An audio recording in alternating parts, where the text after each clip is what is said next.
Please, the floor is yours. Okay, That was just an introduction. I'm going to believe everything you said was nice. So this is, first of all, this is a presentation I prepared for Portuguese students. So if there are any concepts which are unfamiliar, which I might assume you might know, but because it's a very culturally connected topic, I hope that at the end, if we have time, you might ask me about it. So just so you know. So today, if you walk into a Portuguese bookstore, in all likeliness, you will find at least one version of a book called the Book of Saint Cyprian. You might find this with a variety of titles, with superlatives mostly, the Great Book of Saint Cyprian, the Unique Book of Saint Cyprian, or the Last Book of Saint Cyprian. But most of them seem to have a coherent background on which new editions are made. Currently, there is one main version of the Portuguese Book of Saint Cyprian, and I'm going to stress this because I will be talking specifically about Portugal. You do have versions of this book in Spain, very remarkably in Brazil, which I will try to address, and also in Scandinavia. So, but I will be focusing on what today contemporarily we refer to in Portugal as the Book of Saint Cyprian. So ultimately, this is what might be called the Portuguese national grimoire. It is the only book which is produced in Portugal with Portuguese material and widely distributed within Portugal. You do have importations of other grimoires, but this seems to be the only one which comes from purely, and I'm putting purely under quotation marks, purely Portuguese sources. And it is constantly associated with the name of Saint Cyprian of Antioch. Now, who is Saint Cyprian of Antioch? Ultimately, this isn't a historical character. The name of Saint Cyprian of Antioch and the character of Saint Cyprian of Antioch comes up mostly in three different narratives from the 4th century, so early Christian narratives. The Confession of Cyprian, the Conversion of Cyprian, and the Martyrdom of Cyprian. And these are essentially Christian polemical texts. They tell the story of Cyprian, who was a pagan sorcerer, and at a certain point tries to cast an erotic spell on a Christian virgin called Justina. And because she's a virgin, he fails. And with that failure, he converts to Christianity and is ultimately martyred. Now, in Catholicism, Cyprian is no longer an official saint because, like I said, there are no historical records of Cyprian. However, in the Orthodox Church, Cyprian and Justina are still widespread. I've seen many icons since I got here. I even bought a little small talisman. I don't know what you call them here. Ладанка. Whatever. And so, still very popular here. Now, the story of Cyprian gets distributed in Europe, mostly in the Middle Ages, through a collection of lives of saints, such as the Golden Legend or the Flos Sanctorum. And also associated with the narrative of Cyprian is a piece of text called the Prayer of Saint Cyprian. This is a version I found in an 18th century Portuguese Inquisition trial. And the Prayer of Saint Cyprian, you find it throughout the Western world. And I mean this in a very wide type of way. You even have Arabic versions of this prayer. And in essence, the Prayer of Saint Cyprian kind of retells the story of Cyprian. It's written in the first person as if it's Cyprian speaking, and it just enumerates all the evil things that Cyprian used to do with his evil sorcery, and then it asks God to undo all of these things. It has been traditionally used to banish evil spirits and do away with the evil eye or sorcery. Now, the name of Cyprian, as associated with magic in Portugal, it's uncertain when this happened. But we do know that by the 16th century, its name was already associated with magical practices. And this is an excerpt from a play, a 16th century play by a Portuguese playwright called Gil Vicente, where the name of Saint Cyprian is already associated with the evocation of evil spirits. So there is a very ambiguous position where Cyprian can be both a protector against evil magic, but also a force to be called upon in order to perform evil magic or summon evil spirits. So, returning to the Portuguese book, currently this is divided into three parts. The first part is by far the more coherent of it. It contains a particular system for the banishment of evil spirits and sorcery, which is based on the prayer of Saint Cyprian, meaning the text of the prayer of Saint Cyprian is used and broken up in several sections and throughout a very complex ritual in order to banish evil spirits. It also contains an interesting ritual for finding and disenchanting buried treasure, which also uses the prayer of Saint Cyprian. So in fact, the prayer of Saint Cyprian features twice in the first part of the book. The next two parts are a little bit more ambiguous.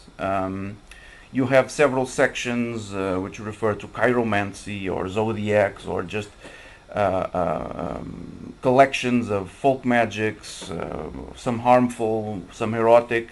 There is a great focus on love magic and divination, cartomancy for example, and it's very clear that several of these collections come from very distinct sources, some of which are identifiable. When it comes to folk magic, very easily one can identify that several of the procedures which feature in the Book of Saint Cyprian have an origin in folk magic. So whoever put this book together either had an extensive knowledge of folk magic or was himself aware of folk magic academic works being produced at that time. This is fairly easy to identify if we go to the records of two Portuguese ethnographers, José Leite Vasconcelos and Teófilo Braga. And we notice that while they very rarely mention the Book of Saint Cyprian, if we look at their folk magic records, we find exactly the same procedures as collected from their field work in the Book of Saint Cyprian. A particular example of this is in the Book of Saint Cyprian we have what's called the triangle of protection. It's something that you should draw on the floor when trying to disenchant buried treasure. And this same symbol is also collected by Vasconcelos as being mostly used to keep the evil eye away from oxen. On the other side of the spectrum, there are clear evidences of erudite sources within the Book of Saint Cyprian. There are direct mentions to Manuel Bernardes, who was a Baroque Portuguese writer, a philosopher mostly. There are references to Girolamo Cardano.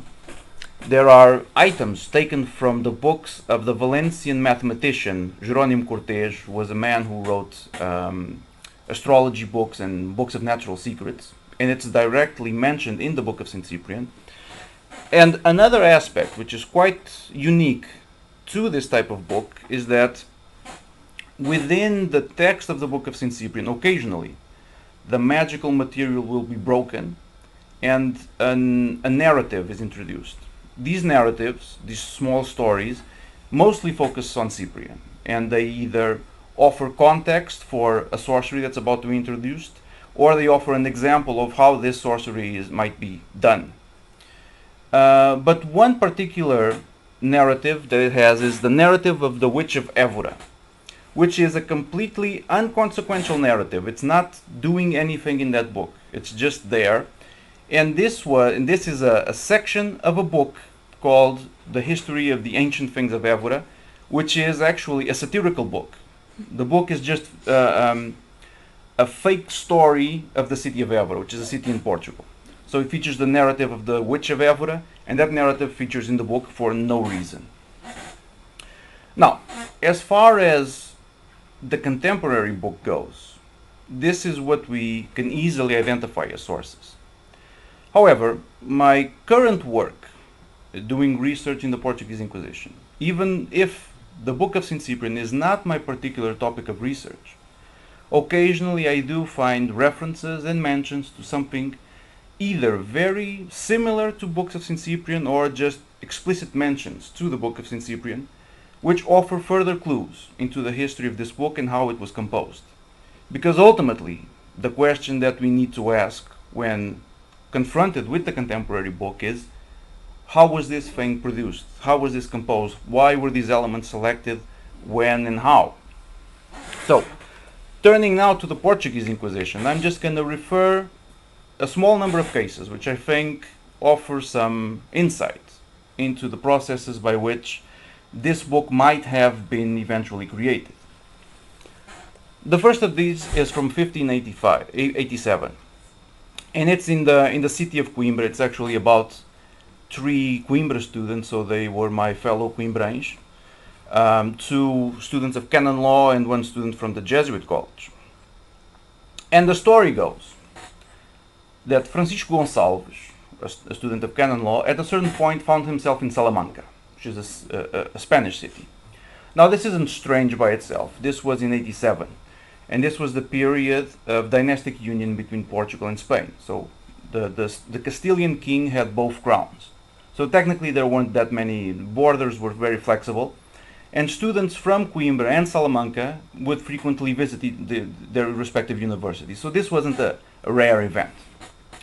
However, while in Salamanca, Francisco Gonçalves met a man which he refers to as Diamante, which translation would be diamond. So this was probably like some kind of professional title, and becomes his astrology student.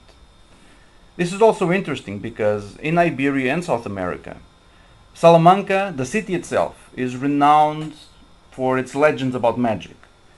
In particularly, there is the legend of the Cueva de Salamanca, or the Cave of Salamanca, which mentions that the Church of Saint Cyprian in Salamanca, in the catacombs, there used to be a magic school where the devil himself would teach a student. And that those catacombs were sealed off by the Catholic monarchs, but today you can actually visit them. So while being a student of this Diamante, Francisco Gonçalves copied one of his books. He had a manuscript book of magic and he copied it for himself, and this book was called Pentacula Salomonis. He then takes this book back to Coimbra and shows it to his friends, and they all start making great plans in order to perform all the magical actions described in this. We don't have the book, it simply was destroyed, but from their descriptions we can say that it contained various devotions, many poisons and sorceries of well-being, astrological calculations, instructions on how to create a rod that enabled you to travel 1 league instantly, instructions on how to darken a city, instructions on how to find the swallow herb, and this is also an Iberian thing. The swallow herb is this miraculous herb that can bring the dead back to life, but only swallows know how to find it, the bird swallow. It contained the prayer of St. Helena, which was supposed to be prayed before you go to sleep, and you ask a question, then you're supposed to dream with the answer. It had instructions on how to create a fava bean from a dead cat in order to become invisible. So you had to kill a cat, and then put some fava beans in its eyes and mouth, and then you bury it, and then a plant would spring out, and then these favas you could use to become invisible.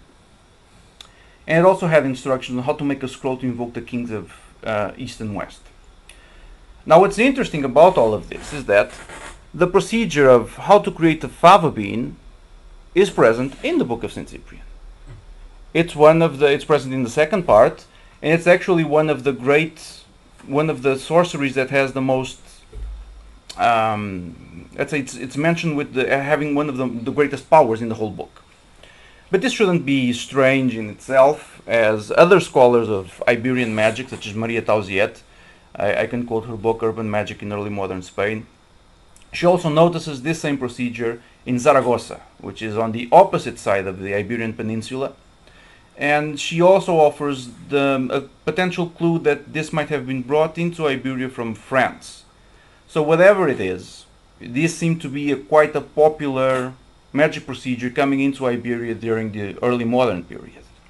So, second case, a few years later, 620, still in the city of Coimbra, the story of the Franciscan confessor Rodrigo de Otoguia.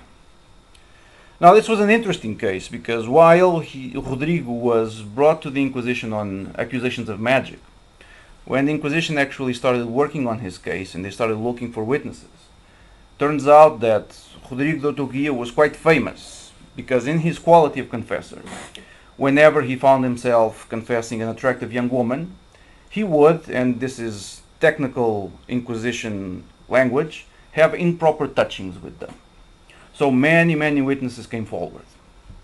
But still, among those that discussed magical practices, He is described as, and this is typical Inquisition language, a certain religious person, and this is a reference to him, picked in the company of other people in the afternoon of a certain day the seed of the fern, and placed this in a small piece of white wax.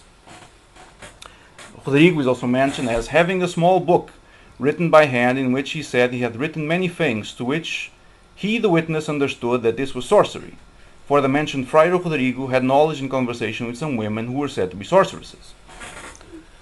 Also, this religious person said to another that a certain inquisitor, wanting to see him, thinking that this was due to some faults, had burned many papers before this, and that he had only kept a small booklet as a memorial.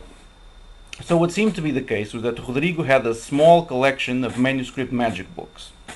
At a certain point, the Inquisition paid him some attention, and he decided to burn all of them except one. And this one contained an elaborate ritual to collect fern seeds in the evening of St. John or St. Isabel. Again, what's interesting here is that this issue of the picking of fern seeds, again, appears on the Book of Saint Cyprian. Exactly the same instructions. On the night of St. John, you find a fern, you put a blanket under it with a pentagram, then you might have to do some prayers, and when midnight strikes, the seeds fall, and then you collect them and you can use them for various magical procedures. The next case, 1621. This was still in the Inquisition of Coimbra, although not in Coimbra, in a place called Fornelos, which, look, if I don't know where it is, you surely don't. And this is, as far as I know, the earliest reference to something called a Book of Saint Cyprian. While, once again, this book was not found, supposedly Pedro Afonso had destroyed this book before he was arrested, but he was still caught on accusations of using it. According to his description, this book described healings performed by rivers, fountains, or bridges, using the sword and performing small bloodlettings. This could be used to, this was to heal and remove evil eye and sorcery from people, but also animals, meals, and even tools. Particularly, he mentions rifles. If you had a rifle that would miss, probably there was a sorcery on it, so you could remove this sorcery from the rifle with this ritual. Or, if you couldn't go to a river or a fountain, the same ritual could be done at home, but you needed to use water that was taken from a fountain that never dried. This book now contained the prayer of Saint Cyprian, the same prayer that we know is quite widespread. It contained banishments of sorcery using herbs, salt, prayer, and pentagrams. And the book itself was used as a talisman to facilitate childbirth and provide breast milk. It's interesting to note these two elements of childbirth and breast milk, because these are two of the specific preoccupations enumerated in the prayer of Saint Cyprian. So it's specific uses for the prayer of Saint Cyprian, and as it turns out, this virtue was apparently transmitted into his book as a talisman. Now, so far, we have then noticed the existence of books which, while not having the title Book of Saint Cyprian, do contain some of the material which contemporarily is found in the Book of Saint Cyprian, and other books that, while being called Book of Saint Cyprian, do not have the same content as the contemporary Book of Saint Cyprian. At this point, a proposition that can be made is that perhaps Book of Saint Cyprian is just a name that you can give to a book, to a magic book, any magic book, that simply contains the prayer of Saint Cyprian in it. However, as we will see, this is not always the case. Moving forward, 1722. As we move into the 18th century, there is a noticeable difference in magical practice. And this is not only true of Portugal, France is also quite noticeable in this case, in that magical practice follows trends and actually fashion. And one very fashionable practice during the 18th century is magical treasure hunting. And as soon as we cross into the 18th century, if we're analyzing Inquisition, the lists of people condemned, there is a surprising rise in magical treasure hunting. Dozens of cases show up. Now, in fact, if we boil these down, even though we have very many dozen cases revolving around magical treasure hunting, if we boil these down, actually you only have 2 or 3 different cases. But simply each one of these had dozens of people involved and they were all caught. One of them, like I said, from 1722, these are a few of the trials I investigated so far. It's kind of hard to... Working in the Portuguese archives is complicated by itself. It's not only is there a difficulty in just the material aspect of the records that you're reading, but working in Portuguese archives, occasionally there are political problems when consulting certain trials and certain documents. So I haven't been able to read all of the trials relevant for this one case, but these are the ones I read. But anyway, this was a group of men who were going out finding treasure, and they apparently had with them a French book that they had translated, which dealt specifically with treasure disenchantment. This same book, once again, used the prayer of Saint Cyprian. It described the creation and use of divination rods to locate where treasure could be found. It also contained instructions for rituals which should be done at midnight at crossroads to invoke demons and ask for money. It required priestly participation in order for the ritual to be enacted accurately, and it also described the use of holy water, candles, and relics, as well as other religious offerings. Now, it's interesting to note that while still containing a prayer of Saint Cyprian, is a completely new type of magical book, at least in Portugal. It seemed to have actually been brought from France, and it has what appears to be a novel application of the prayer of Saint Cyprian. Now, it's interesting to note that as we move away from the 18th century and into the 19th century, when we once again consult the same ethnographers as in the past, whenever in field research anybody mentions a book of Saint Cyprian, and I'm not talking about the books of Saint Cyprian that were being printed in their days, but when they went to a village and asked somebody about the book of Saint Cyprian, everybody always described the book which had instructions on how to use olive tree branches to locate treasure. They describe a book which was by itself, the whole book was only one ritual meant for treasure disenchantment. It required priestly assistance, and in effect they seem to be describing an 18th century book as described in the Inquisition trials. Now, for a long time I didn't think it would be possible to actually verify any of this, until one day, looking at the library catalog of the University of Coimbra, I actually ran across this manuscript 2559, which was given the title Orações Várias para Afugentar o Demônio, various prayers to drive away the devil. And in the catalog it mentioned that this book contained the prayer of Saint Cyprian. Now, while I assumed this was simply a collection of prayers, among them the prayer of Saint Cyprian, well, I didn't mind because I collect prayers of Saint Cyprian, so I went ahead and to examine it. But as I examined it, it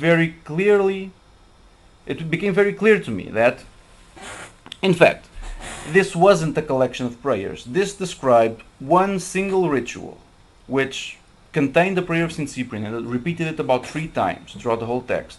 It was one single ritual whose sole purpose was to find treasure. It contained instructions on how to make rods out of olive tree branches, required priestly assistance, and use holy water and relics and a whole bunch of other things. So, this seemed to be a genuine manuscript 18th century book of Saint Cyprian. So now we have at least 2 certain points. We have concretely an 18th century book of Saint Cyprian, manuscript one, and we have the contemporary books of Saint Cyprian. So we know at least that these 2 exist. However, between this 18th century version and the contemporary version, there's still a world of difference. And how one becomes the other is not at all clear.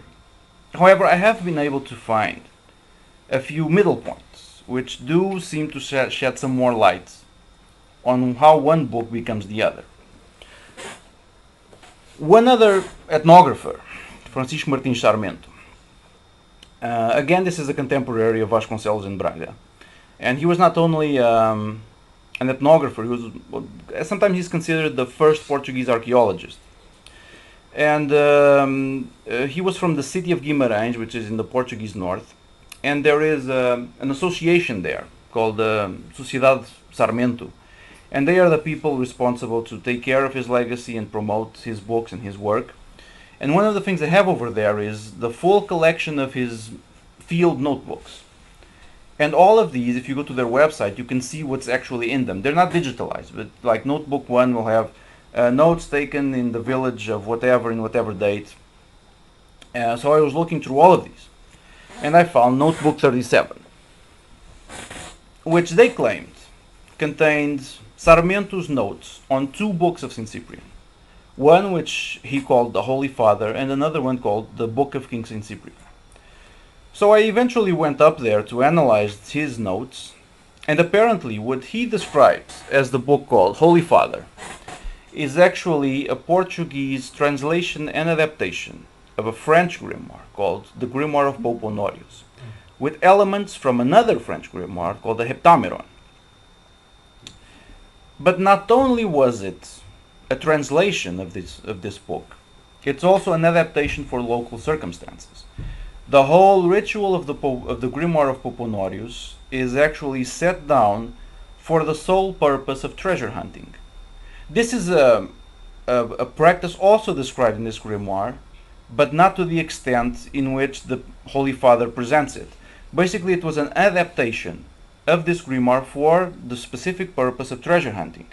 And somehow, this seems to have made it into a Book of Saint Cyprian. As the Book of Saint Cyprian in the 18th century became associated with treasure hunting, any book which came into Iberia, or particularly Portugal, that dealt with treasure hunting somehow got dealt with as if it was a Book of Saint Cyprian. Now, the second book he mentions, the Book of King Saint Cyprian, is pretty much a similar case, except instead of the Grimoire of Pope Honorius, it's the Grand Grimoire, which is another French and Italian grimoire, and which by itself already has significant connections with treasure hunting. It's a great part of its text. It's about summoning a particular spirit in order for him to find you some money. Not only this, but the Book of King Saint Cyprian is actually made up of 2 parts. The first part being the adaptation of the Grand Grimoire, and the second one contained greater variety of magical practices. There were a few divination procedures using a sieve, koshinomancy. There were rituals to banish sorcery and those types of things, and among them, an alternative method to find and disenchant treasure. And it's read, to disenchant through herbs in a boiling, veleto or roleto. I don't know what this plant is. Alder buckthorn, leaves of ash tree, rue, sow thistle, garlic, rose water, all boiled in sweet water. Again, uncertain translation. Baptize the place where one thinks treasure is, all shall be immediately unbound. Now what's interesting about this passage is if we go back to manuscript 2559, we find this.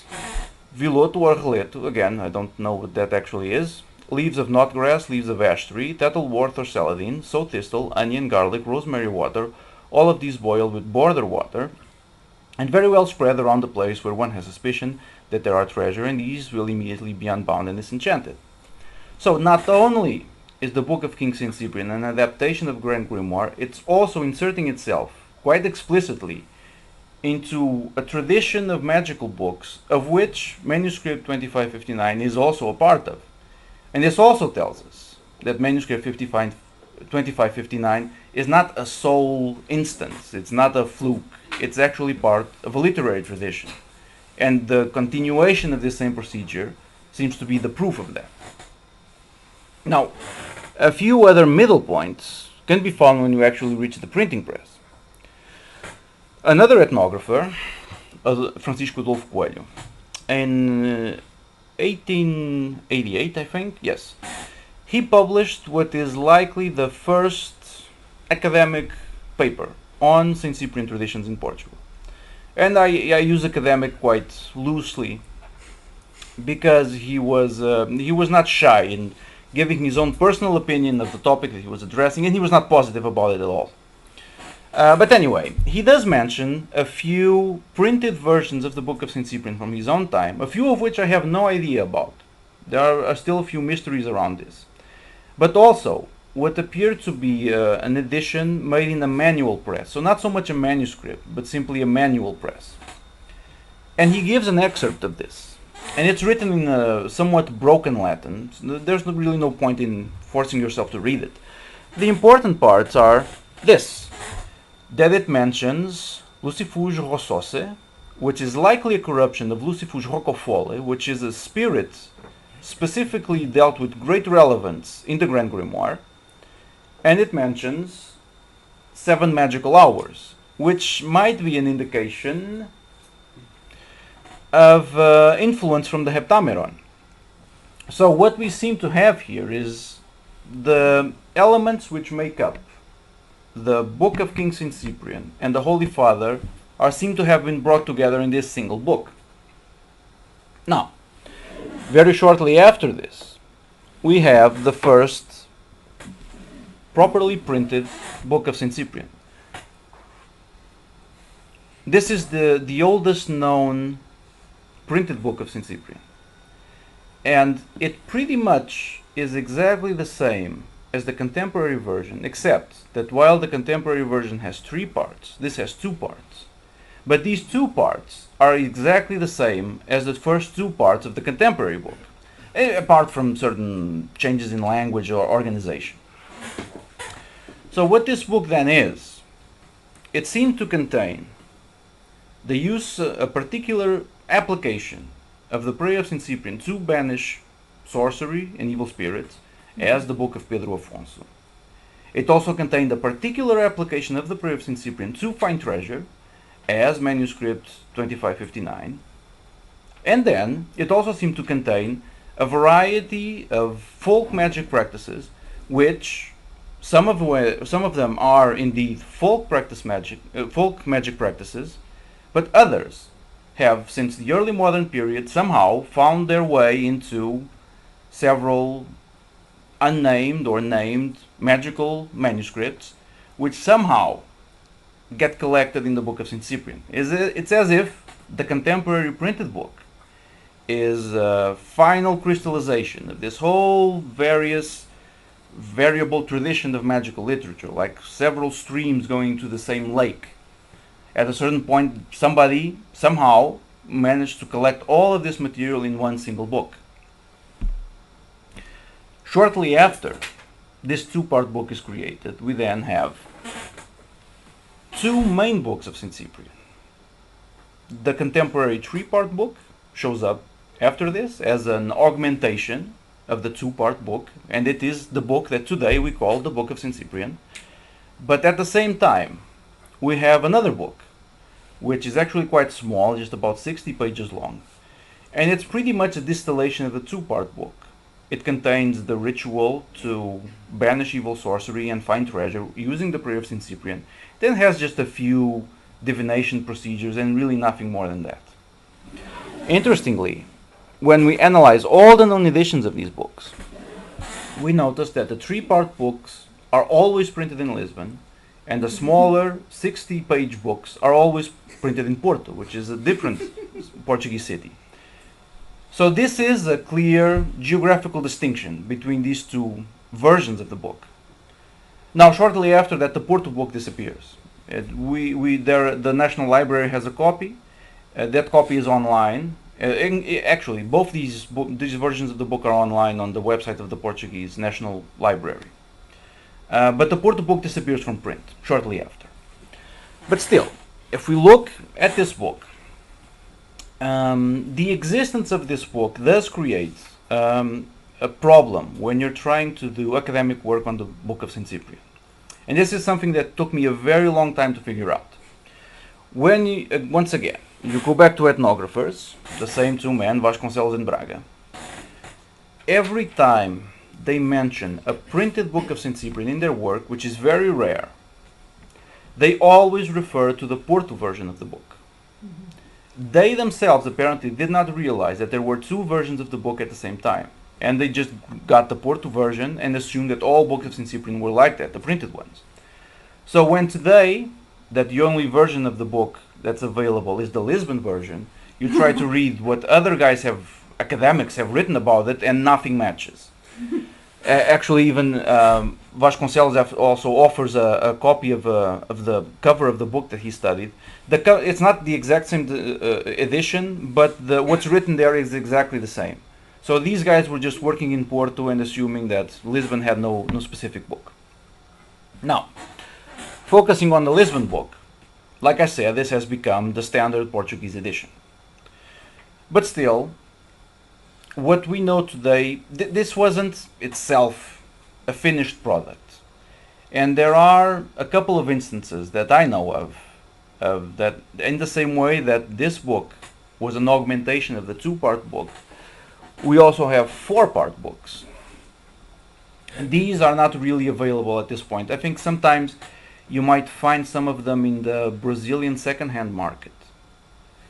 One of them, the Grande Verdadeiro Livro, the red one, that's the fourth part edition is just further collections of magic, while the colored one, let me see if I can read it. Well, the other one, the fourth part is once again an adaptation of the Grand Grimoire. The Grand Grimoire shows up again and again, and if I were talking about Spanish versions, then the Grand Grimoire is omnipresent in all of them. It's the most common external source to be added to books of Saint Cyprian.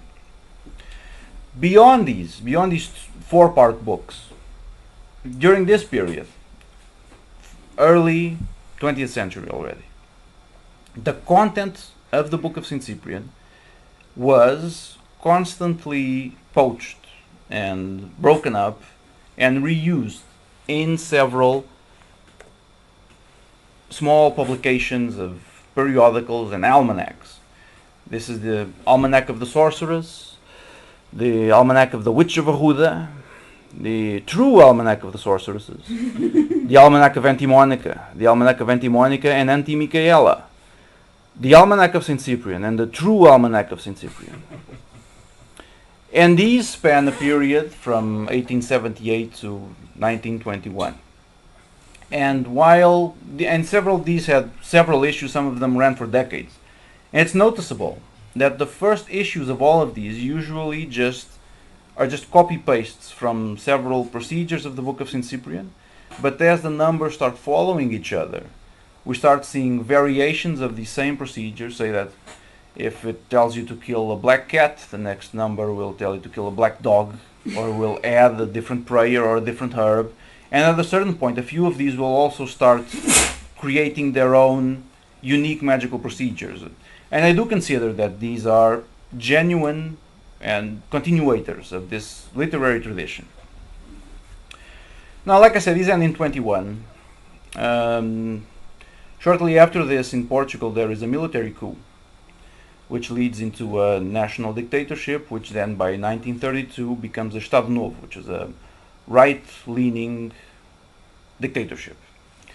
And in a very short time, the Book of Saint Cyprian is censored by the state. This is the actual censorship order. I found it in the National Archives. And it's noticeable.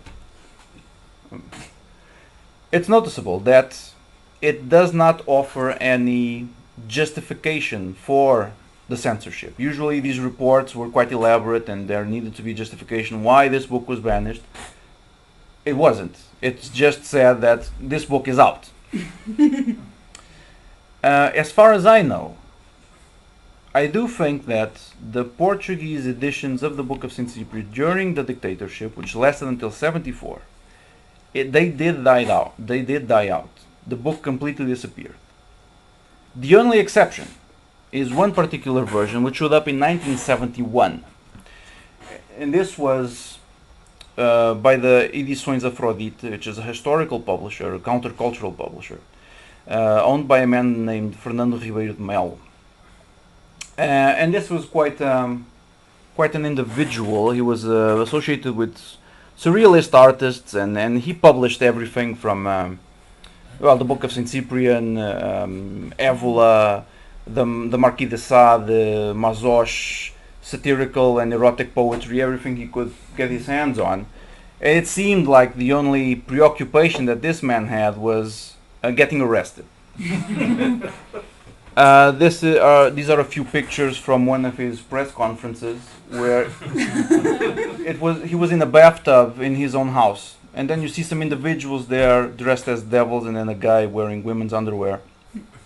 So he was an interesting character. Now, looking at the book itself, it in fact contains only the third part of the book, so the newest part of the Lisbon book. But it is extensively illustrated, and it's beautifully illustrated by a particular artist, which was a frequent collaborator of Manuel de Melo, of Ribeiro de Melo. And the book is quite itself a work of art. Contemporarily, what do we have? Like I said, I do believe that what seems to be the case is that indeed, during the dictatorship, the book did disappear from print. Now, shortly after 74, after the revolution, we do find that the book once again starts appearing in bookstores. This is the cover of one of them. These books are, once again, the three-part Lisbon version. But if we analyze them carefully, we do notice slight changes in language, which suggests that this book, in fact, that these books, the post-74 books, are importations from Brazil. The Book of Saint Cyprian, the three-part Book of Saint Cyprian, was taken to Brazil in the beginning of the 20th century and became very popular given the particular magical religious environment of Brazil. It became quite fundamental in some aspects of Quimbanda and Umbanda. And it seems that it was conserved there, and once the revolution happened again, the publishers, instead of picking up the 20s version of the book, instead just went to Brazil and picked up the contemporary versions there, which is fine. I'm not disparaging the Brazilian versions in any way.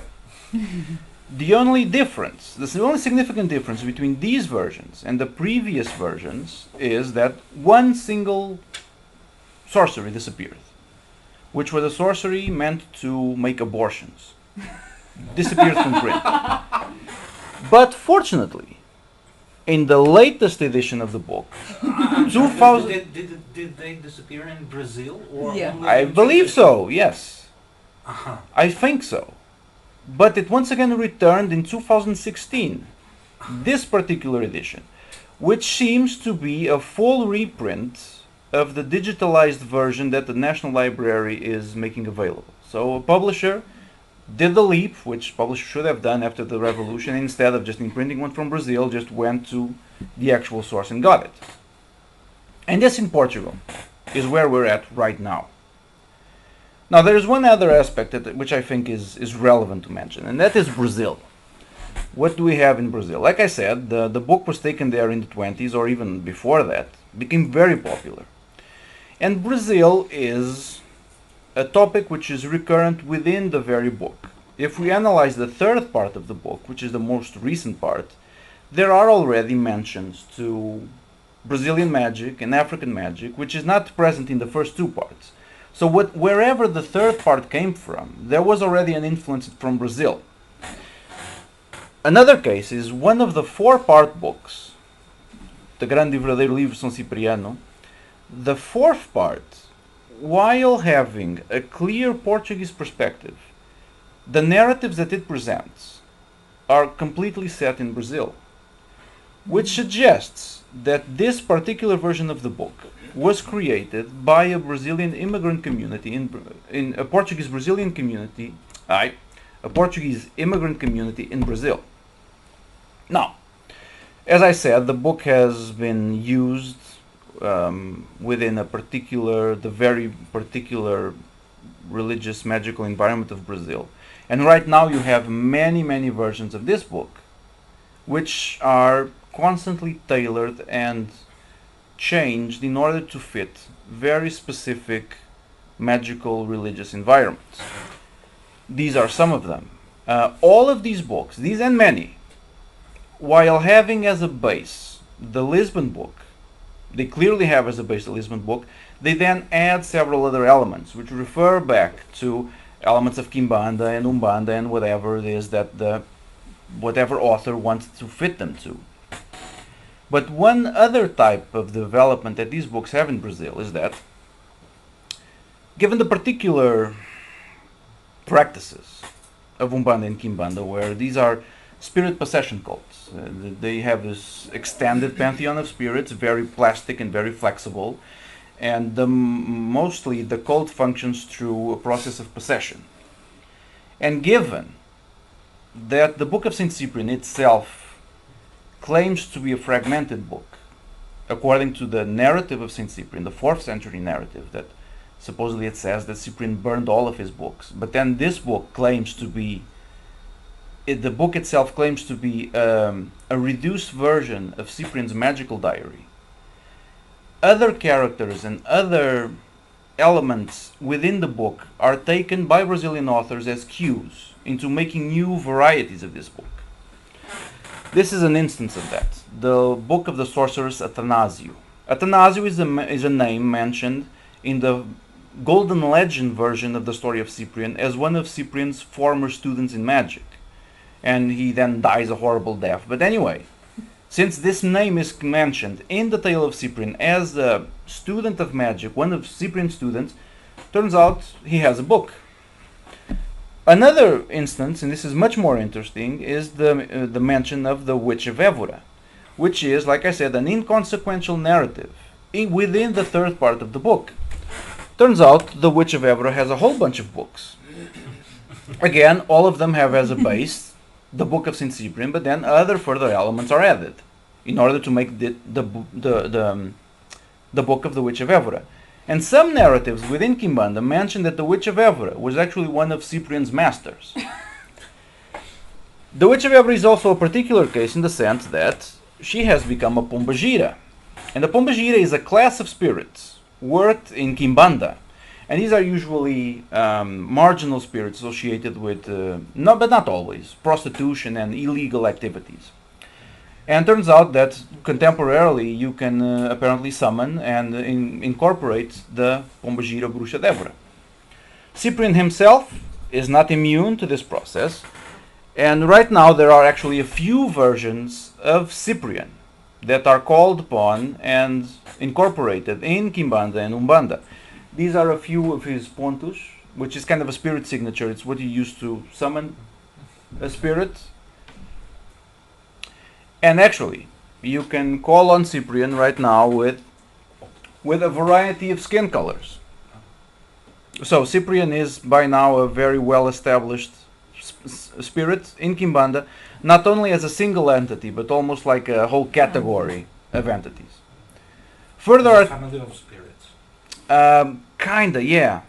It's yes, you can say that. Although Saint Cyprian himself is often also placed as the head of the African line, or the spirit, the soul's line, which is one of the lines of spirit, one of the classes of spirits worked in Quimbanda.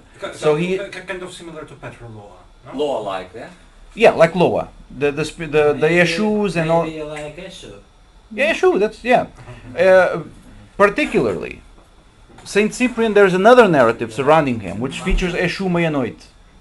Eshu Meia-Noite these are the male counterparts of the pombagiras, also marginal spirits of criminals and assassins sometimes.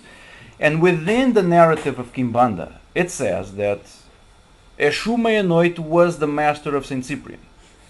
And this in part justifies the existence and presence of the Book of Saint Cyprian in Brazilian contexts. Because it basically, even if the Book of Saint Cyprian can be perceived as a Portuguese book, since the root of the Book of Saint Cyprian, that the knowledge within the Book of Saint Cyprian was transmitted to Cyprian via Eshu Meia-Noite, this justifies its use in Brazilian cults that feature Eshus. So, some conclusions I think that we can perhaps take from all of this. Well, what in fact constitutes a Book of Saint Cyprian is not something easy to determine. We have seen that this title is given to books which do seem quite different from each other. There doesn't seem to be quite a coherence or a common point which can be mentioned that would undoubtedly make a Book of Saint Cyprian. I think that the easiest way to comprehend the situation is that Book of Saint Cyprian might just be what in Portugal is simply a book of magic. It's, instead of the word grimoire, the Portuguese expression to determine, to call a magic book is simply Book of Saint Cyprian. Because Cyprian, within the cultural context of Portugal, is the master of all magic. Consequently, any magic, any book of magic is a Book of Saint Cyprian because simply it's a book of magic and Cyprian is magic. And that's It's Portuguese. Portuguese, yes. And I guess that's, I suppose, all I can say. Thank you.